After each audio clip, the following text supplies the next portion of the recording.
आदाब नाजरीन, आप देख रहे हो खबर उर्दू और मैं हूँ पठान जावेद।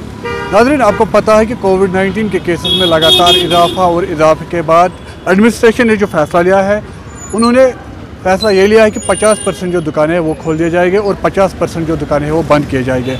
हम इस वक्त बिल्कुल मौजूद है घंटाघर में और आपको दिखाएंगे हम यहाँ पर दो तस्वीरें। एक साइड से जो है दुकानें खोली गई है और एक साइड से जो है दुकानें बंद की गई है।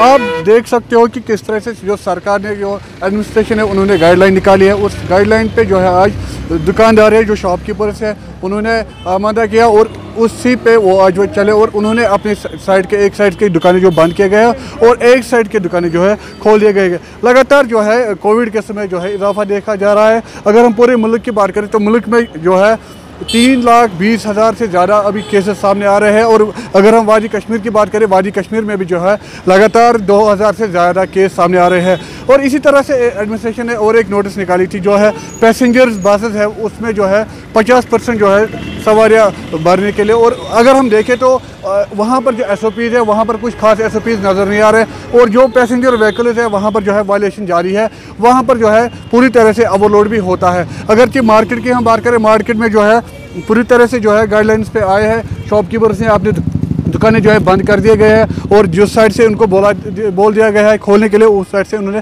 दुकानें खोली है। और गैर ज़रूरी तौर पर जो है जो लोग हैं वो घरों से बाहर ना निकले ताकि इस कोविड से बचे और आप अपने घर परिवार का भी ख्याल रखें। अगरचे कुछ समय केसेस में बहुत ज़्यादा कमी आई थी, पर उसके बाद आप देखें केस कितने बड़े। अगर हम पूरे हिंदुस्तान की बात करें, हिंदुस्तान पहला एक मुल्क बना है जहां पर 3,20,000 से ज़्यादा केस सामने आए हैं। आप बने रहे खबर उर्दू के साथ। फिलहाल के दीजिए इजाज़त। खुदा हाफ़िज़। Haemophilia society of Kashmir haemophilia में मुब्तला मरीजों के लिए इलाज व मुआवजा, बाज़ाबातकारी और किफालत के लिए सरगर्म है, जो मौजूदा हालात में मज़कूरा मरीजों को हर मुमकिन मदद करने में मसरूफ है। लिहाजा इदारा वादी कश्मीर के गयूर अवाम से गुजारिश करता है कि अपने सदकात व ज़कात इदारे के दिए गए अकाउंट नंबर में जमा करके अजर अजीम पाएं।